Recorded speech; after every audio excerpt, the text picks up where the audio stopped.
Ya, halo pemirsa, apa kabar Anda hari ini? Langsung dari studio IDX Channel Jakarta, saya Prasetyo Wibowo kembali hadir dalam Market Review, program yang mengupas isu-isu penggerak ekonomi Indonesia. Live streaming kami bisa Anda saksikan juga di idxchannel.com. Dan pemirsa, langsung saja kita mulai Market Review selengkapnya.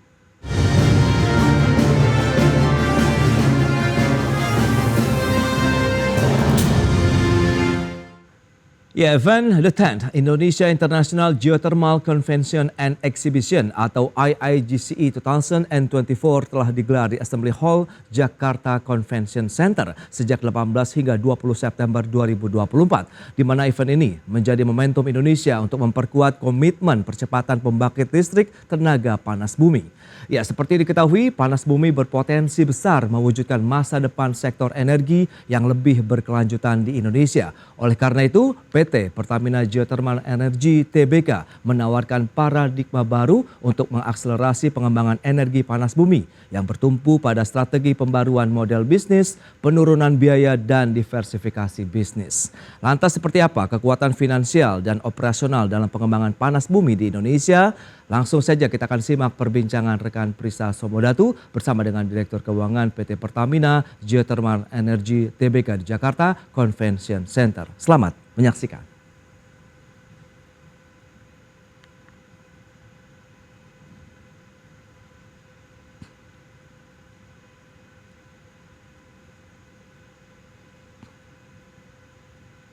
Pemirsa, Anda kembali bersama saya Prisa Somodatu dalam Market Review. Kali ini kami live dari Jakarta Convention Center dalam acara Indonesia International Geothermal Convention and Exhibition atau IIGCE 2024. Karena hari ini saya akan ngobrol spesial bersama dengan PT Pertamina Geothermal Energy Tbk atau yang tercatat di Bursa Efek Indonesia dengan kode PGEO. Perusahaan energi hijau kelas dunia. Sudah ada Direktur Keuangannya Bapak Yuriski Rio. Pak Rex, apa kabar? Baik, apa kabar Mbak Prisa? Thank you sudah join di tengah kesibukan dan hiruk pikuk acara ini. Baik, saya mau tahu dong, apa benar PGEO ini atau Pertamina Geothermal Energy adalah perusahaan energi hijau kelas dunia? Betul, karena memang selain dari segi kita memiliki kapasitas terpasang yang cukup besar, tapi resources kita juga salah satu terbesar di dunia, actually second biggest dari United States. Dan saat ini memang kita sedang ada rencana untuk menjajaki untuk eksplorasi di negara-negara other than Indonesia. Oke, nah berarti saya bangga dong bisa berkesempatan mengulik lebih jauh lagi seperti apa sih peluang dari geothermal di masa mendatang nih dari PGEO. Baik, kita ke laporan keuangan dulu. Kalau mengintip laporan keuangan kemarin ini laba bersihnya tumbuh 3,8%. 96,26 juta dolar Amerika Serikat dibandingkan dengan periode yang sama di tahun sebelumnya. Ya. Apa yang menjadi kontribusi utama nih? Ya, thank you. Pertama mungkin saya ingin mengucapkan syukur dan bangga dan happy ya terkait dengan performance kita tadi seperti yang Mbak Prisa sampaikan, kita mengalami penumbuhan 3,8% dibandingkan periode yang sebelumnya. Jadi ini semester 1 ya? Dari di semester 1, betul. Nah, dan kalau saya boleh cerita sedikit nih, sebenarnya kan kalau bisnis geothermal atau panas bumi itu kan berbeda dengan bisnis pada umumnya gitu kan. Kalau kita itu customernya cuma satu, single off taker, which is PT PLN, ya kan. Yang kedua, ini kan merupakan perusahaan yang aset intensif. Jadi maintenance works-nya itu udah sangat jelas sehingga production level atau production output per tahunnya itu sangat terukur, Mbak, gitu kan. Jadi di tahun 2024 ini dengan berbagai kebutuhan maintenance work, kita tadi sudah antisipasi. Kita sudah antisipasi bahwa production level kita sebenarnya akan menurun.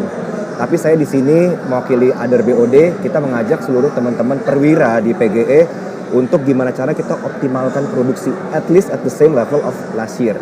Seperti itu. Nah, makanya kalau kita lihat our production untuk steam dan untuk electricity, targetnya tadinya tuh hanya 2.328 gigawatt hour. Tapi realisasinya kita bisa mencapai 2.378 gigawatt hour. Hanya sedikit di bawah periode yang lalu 2.397 gigawatt hour. Dari pendapatan pun juga seperti itu. Target kita tadinya hanya 199 million, tapi realisasinya mencapai 204 juta US dollar. Hanya sedikit di bawah tahun lalu, which is 207.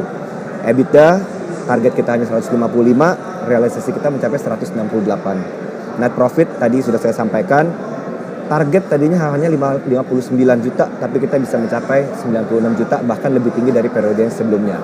Jadi memang kalau kita lihat peningkatan laba bersih di first half 2024 ini memang kombinasi strategi dari percepatan pertumbuhan pendapatan dan juga efisiensi operasional dan keuangan. Oke, kita ke percepatan pertumbuhan pendapatan terlebih dahulu, baru nanti efisiensi. Yeah. Oke, apa saja yang menjadi indikator lah yang mendorong percepatan pertumbuhan pendapatan tadi? Oke, jadi on the operational front, tadi kan saya ada 3 levers kan, operations, keuangan kan. On the operational front, target produksi kita dan komitmen kita untuk memenuhi target tersebut itu membuahkan hasil yang cukup solid, terlihat dari production output tadi gitu kan. Some of the key activities itu termasuk akselerasi of maintenance works, sehingga kita punya production day itu lebih banyak dibandingkan turnaround time-nya, seperti itu. Yang kedua, kita ada istilah namanya adding more steam. Jadi steam-nya terus kita tingkatkan untuk memenuhi our existing contract dengan PLN. Some of the works itu seperti di bottlenecking activities, kemudian load factor improvement dan sebagainya. Itu dari operational front. Kalau dari sisi keuangan, ada beberapa aktivitas juga yang kita kejar, Mbak. Seperti contohnya forex management dan juga optimalisasi dana kita, karena kita kan sekarang punya excess liquidity yang menunggu untuk diserap untuk capex, sehingga dari 2 hal ini aja, forex gain dan juga dari interest income, itu kita udah bisa menghasilkan additional income of 26 juta. Berarti optimis dong, kinerja di masa mendatang juga akan lebih meningkat lagi. Pastinya. Nanti akan kita bahas lebih jauh, dan juga bagaimana investasi semenarik apa begitu ya ke depannya, karena kan kita tahu bahwa PGE ini adalah pionir dan juga leader gitu ya. Betul. Nanti kita ulas lebih jauh, kita harus jeda terlebih dahulu pemirsa. Jangan kemana-mana, tetaplah di Market Review.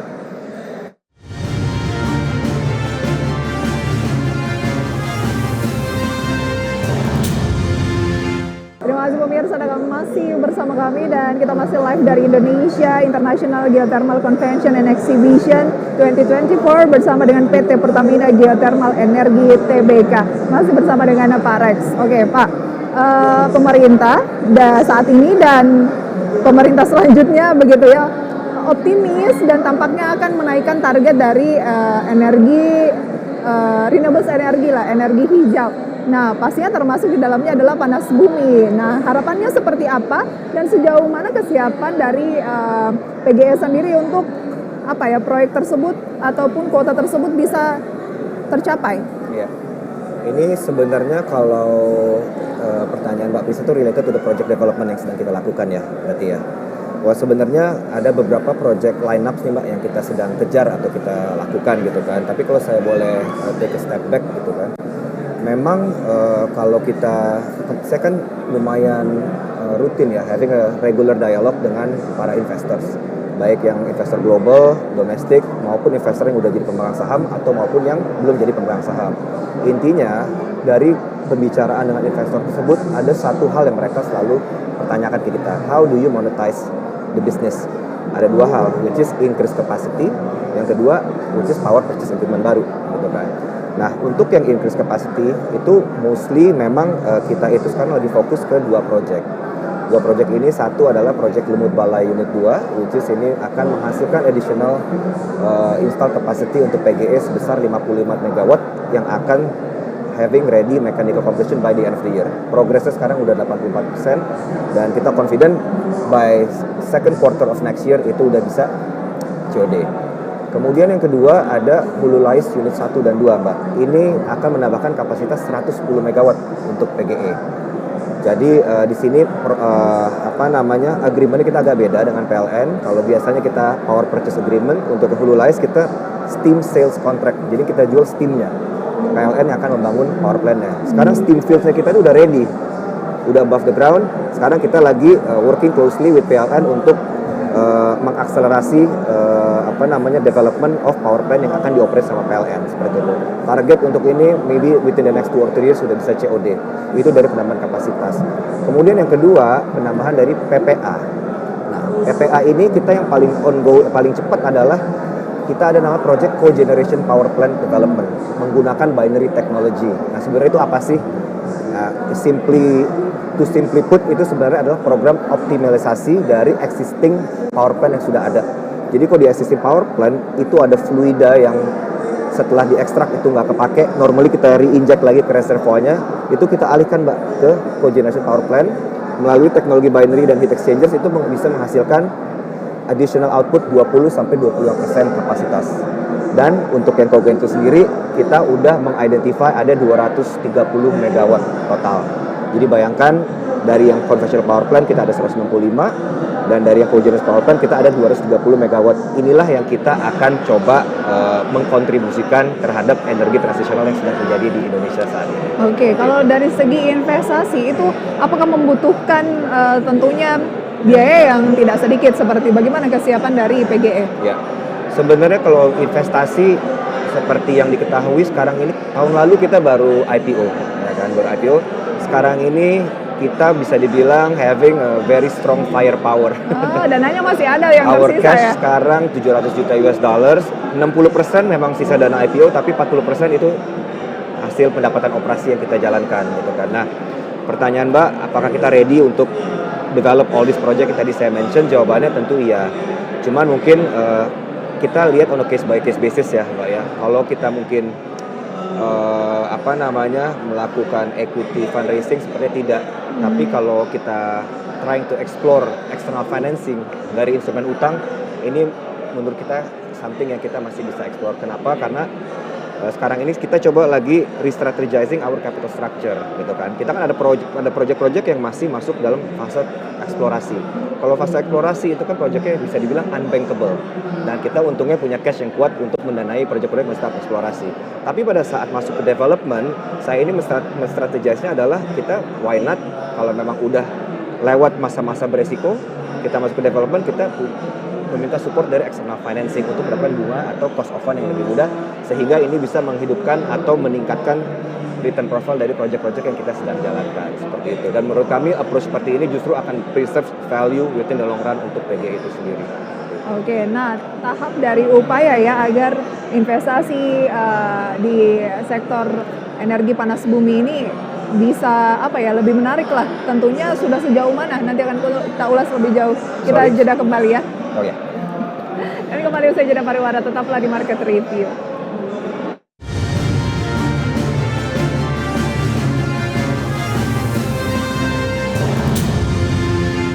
Masih akan berbincang bersama dengan Bapak Yuriski Rio yang merupakan Direktur Keuangan PT Pertamina Geothermal Energi Tbk, perusahaan energi hijau kelas dunia ya. Oke, untuk memaksimalkan, karena kan tentunya ini butuh investasi yang cukup signifikan juga. Betul. Untuk mencapai net zero emission di 2060, dan bagaimana PGE ini bisa menjadi leader lah, seperti itu. Nah, tadi kita tertahan di project-project yang mungkin unbankable dan juga yang sudah development. Kalau dari PGE mana yang lebih besar sejauh ini? Ya, sekarang ini jadi kan PGE itu kita install kapasitinya 672 megawatt.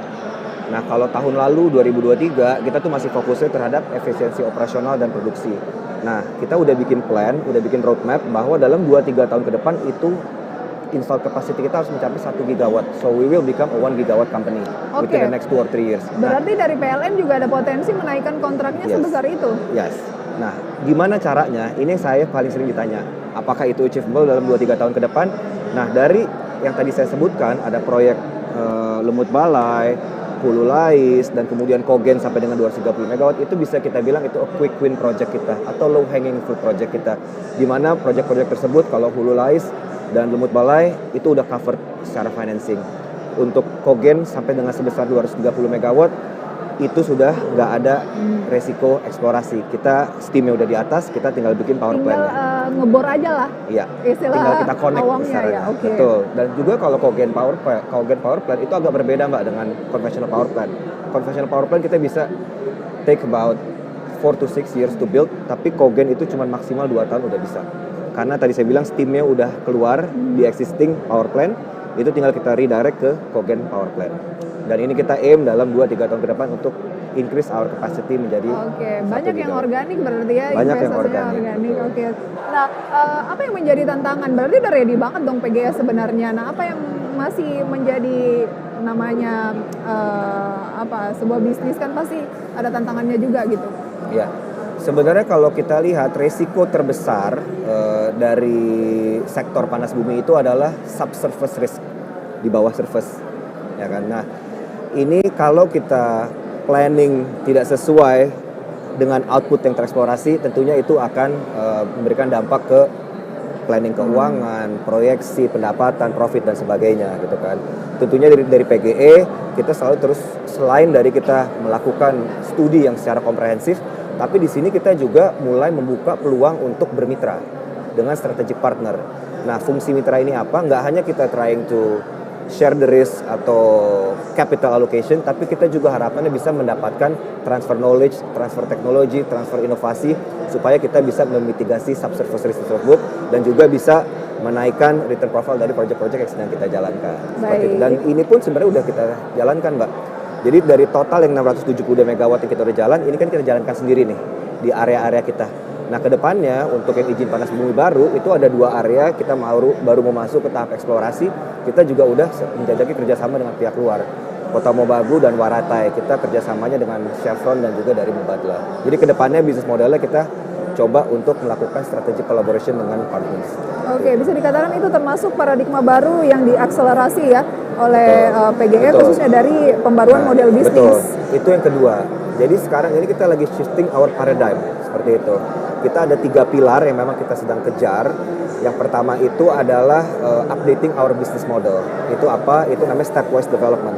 Kalau dulu itu kita untuk mendevelop bisnis geothermal itu mesti gede, 110 MW. Can you imagine the initial capex dan resikonya itu seperti apa ya kan? Kalau sekarang kita bisa mulai kecil dulu, kita COD, kita dapat cash flow, dan kita expand. Ini kita lakukan, itu yang satu. Pilar kedua adalah lowering capex supaya kita dapat return profile lebih maksimal. Lowering capex ini tentunya dengan leverage teknologi. Seperti yang tadi saya sampaikan, di cogeneration using binary technology itu capex per megawattnya hanya 3 sampai 3,5 juta per megawatt. Tapi kalau kita pakai yang conventional power plant itu bisa 5 juta. Nah, itu leverage yang kedua, which is lowering capex. Dan yang ketiga adalah kalau saya lihat ini lebih ke medium to long term, which is to develop the byproducts of geothermal. Karena sebenarnya kan using geothermal to produce electricity itu just one thing to utilize geothermal. Tapi sebenarnya produk turunannya itu masih banyak. Tapi regulasinya apakah itu regulasi dan market masih belum in place. Mungkin production cost dan logistic cost juga masih mahal.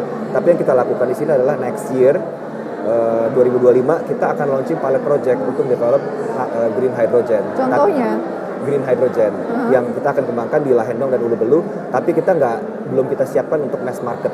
Jadi kita untuk internal use, skala kecil-kecilan, just to show that we have the capacity, we have the capability. Once the market and regulation in place, teknologi juga makin berkembang, kita udah siap. Artinya panas bumi nggak cuma untuk kelistrikan, tetapi betul, nanti ada produk turunannya. Katanya sudah ada ini yang dikembangkan melalui CSR. Ya, kalau itu lebih ke direct use kan, direct use seperti kita trying to empower warga-warga di sekitar site. Mereka punya bisnis gula aren, kopi dan sebagainya, itu mereka bisa dipanasin oleh geothermal heat seperti itu. Tapi kalau secara revenue itu kan memang belum ya, sedang masih dalam CSR begitu. Tapi ke depan ada peluang nggak untuk mengembangkan yang di sisi direct use kalau misalnya regulasinya memungkinkan? Tentu, pastinya. Karena ya itu kita pengen mengupayakan, kita pengen mengoptimalkan apa yang bisa dilakukan, apa yang bisa di-generate dari panas bumi seperti itu. Itu kan salah satu strategi kita untuk diversify away from our single off-taker PLN seperti itu. Tentunya once kita ada opportunity-nya, once the market is ready, once the regulation is in place, this is something that definitely yang kita akan explore. Oke, mungkin yang juga sering jadi bahasan itu adalah keekonomiannya itu kalau berbicara mengenai panas bumi sebenarnya seperti apa sih? Ya, jadi sebenarnya keekonomian di panas bumi itu memang sekarang kan kalau kita lihat tarif itu sudah di-set ya, apalagi based on Perpres tahun 2022 memang diimpose tarif ceiling gitu kan. Nah, memang suka nggak suka this is our playing field sebenarnya. Mungkin bisa dibilang our return profile is quite marginal lah. Mungkin less than 1% than the cost of capital. Tapi ya again ini this is our playing field. Tentunya gimana caranya developers or other geothermal players itu untuk berpikir lebih kreatif. Tarifnya nggak boleh naik, tapi return profile naik. Kenapa? Karena kalau tarifnya kita naik, berarti harga geothermal nggak kompetitif lagi dong, ya kan? Bisa aja kita ngelobi tarif dinaikin dong, tapi ntar PLN nggak beli lagi dari kita. Nah, gimana caranya tarif tetap, tapi return profile naik? Itu melalui 3 paradigma shifting tadi saya sebutkan, which is pertama dengan updating business model, kemudian kita leverage teknologi untuk lowering capex, yang ketiga potentially untuk develop the byproducts of geothermal, sehingga kita nggak lagi ngelihat geothermal itu sebagai single entry business model, tapi bisa multiple business model yang semua kalau kita jalan secara bersamaan bisa menaikkan return profile. Dan semua itu tiga-tiganya sudah berjalan? Sedang berjalan sekarang. Sedang berjalan. Ada mungkin pesan-pesan untuk investor dimanapun berada? Sorry? Ada pesan-pesan mungkin dari Direktur Keuangan PGE untuk investor dimanapun berada atau masyarakat umum? Ya, mungkin I think this is exciting times ya untuk industri geothermal, di mana sekarang memang kalau kita lihat over the last 10 years dari 2014 sampai 2024 memang still considered as a sleepy sector. Pertumbuhannya hanya sekitar 6%. Tapi target dari pemerintah dari sekarang sampai dengan 2032 itu 2 kali lipatnya, which is kita harus tumbuh at the rate of 12%. Sekarang sampai 2033. Okay. Seperti itu. Dan ini pun sudah merupakan hal yang sudah kita trying to engage with multiple stakeholders across ministries. Dengan salah satu cara kalau kita ingin accelerate ini adalah dengan menghidupkan lever-lever yang tadi saya sebutkan terkait dengan 3 paradigma tersebut. Baik, sukses selalu untuk PT Pertamina Geothermal Energi Tbk mewujudkan masa depan sektor energi lebih berkelanjutan di Indonesia. Pak Rex, sampai berjumpa kembali. Oke, terima kasih. Demikian spesial dialog dalam Market Review kali ini bersama dengan Direktur Keuangan PT Pertamina Geothermal Energi Tbk. Semoga bisa menjadi referensi untuk Anda. Dan selanjutnya pemirsa Market Review kami kembalikan ke studio bersama rekan Prasetyo Wibowo. Silakan Pras. Baik pemirsa, baru saja kita sampaikan perbincangan Prisa Sombodatu bersama dengan Direktur Keuangan PT Pertamina Geothermal Energi Tbk di Jakarta Convention Center. Jangan beranjak dari tempat Anda, tentunya kami masih akan kembali dengan tema menarik lainnya untuk Anda sesaat lagi.